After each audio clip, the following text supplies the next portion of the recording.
Bismillahirrahmanirrahim. Assalamualaikum warahmatullahi wabarakatuh.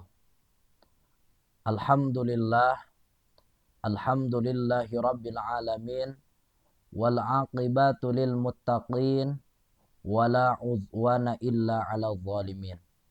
Allahumma fasalli wa sallim ala sayyidina Muhammadin wa ala alihi wa ashabihi wa manittaba'al huda ila yaumiddin. Puji syukur kehadirat Allah Subhanahu wa taala. Alhamdulillahirabbil alamin. Kita kembali dipertemukan oleh Allah Subhanahu wa taala pada momentum bulan Ramadan tahun 1446 Hijriah. Mudah-mudahan langkah kita memasuki bulan Ramadan ini kita iringi dengan kebahagiaan sehingga apa yang dijanjikan oleh Rasulullah Shallallahu Alaihi Wasallam tunai kepada kita semua. Apa janji beliau? Man faraha biduhuli Ramadan haramallahu jasadahu ala niran. Haramallahu jasadahu ala niran.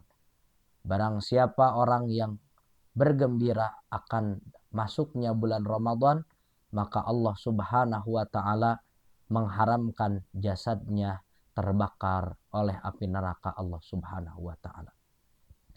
Salawat dan salam marilah kita panjatkan kepada baginda besar kita Habibana wa Nabiyana Muhammad sallallahu alaihi wasallam. Insyaallah pada perjumpaan kita yang pertama di kesempatan sore hari ini kita akan belajar.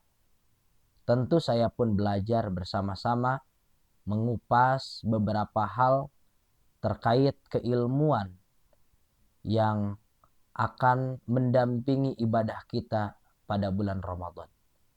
Mengapa harus didampingi dengan keilmuan?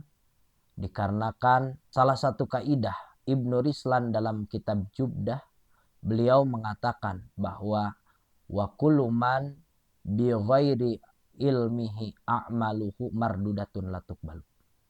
Barang siapa orang yang beramal ataupun setiap amal-amalan tidak dibarengi dengan keilmuan, maka amal tersebut ditolak, tidak diterima. Bahkan baginda Rasul mengatakan bahwa ilmu adalah imam dari amal itu sendiri, sedangkan amal merupakan makmum dari keilmuan yang kita miliki. Oleh karena itu, keilmuan merupakan suatu hal yang sangat dibutuhkan untuk mengawali langkah kita memasuki bulan Ramadan. Dikarenakan Masya Allah, Ramadan merupakan bulan yang amat sangat luar biasa.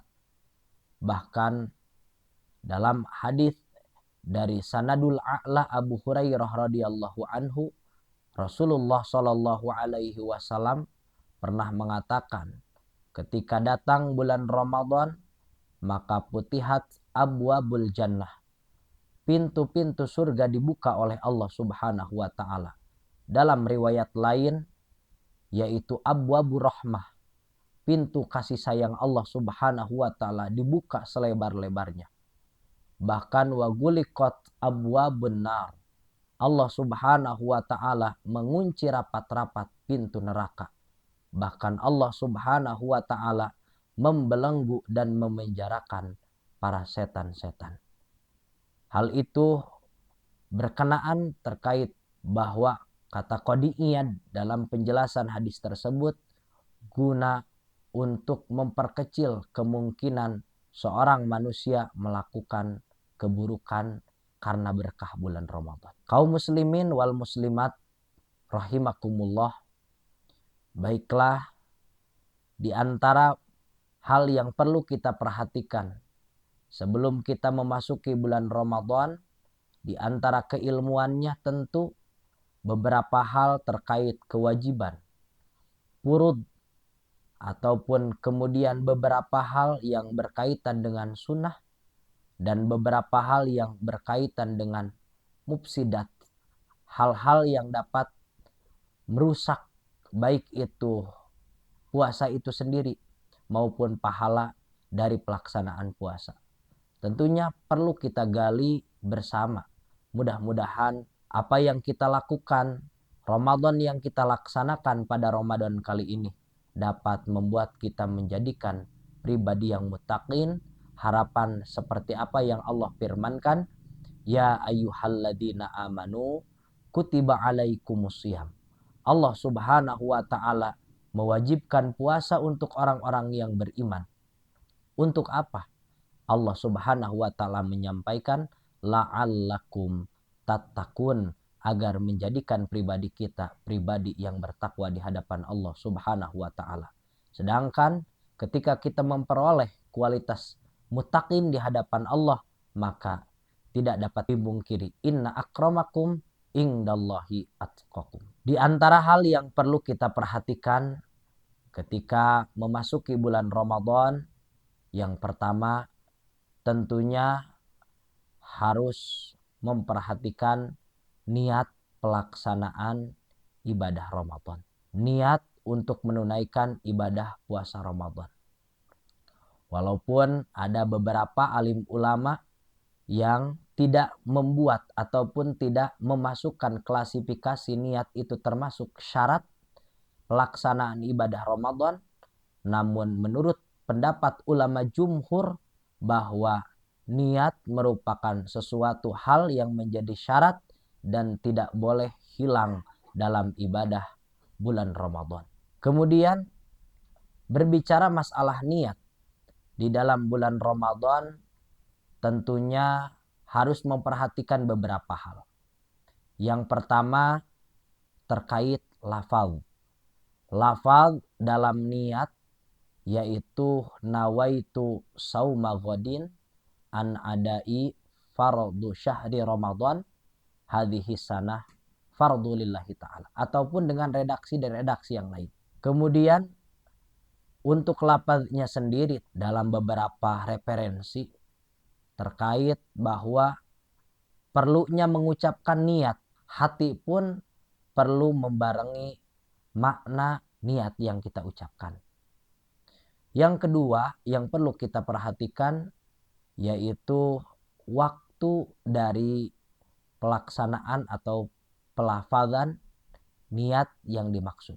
Untuk waktu sesuai dengan arahan ataupun madhab yang kita anut, yaitu madhab Muhammad bin Idris Asy-Syafi'i, madhab Syafi'i rahimahullahu ta'ala, bahwa beliau mewajibkan mengucapkan niat di setiap malam.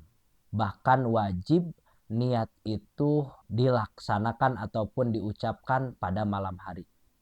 Boleh dilakukan setelah berbuka, boleh diucapkan setelah melaksanakan sholat isya, boleh diucapkan atau dilafazkan setelah sholat tarawih, boleh dilafazkan ketika kita makan sahur.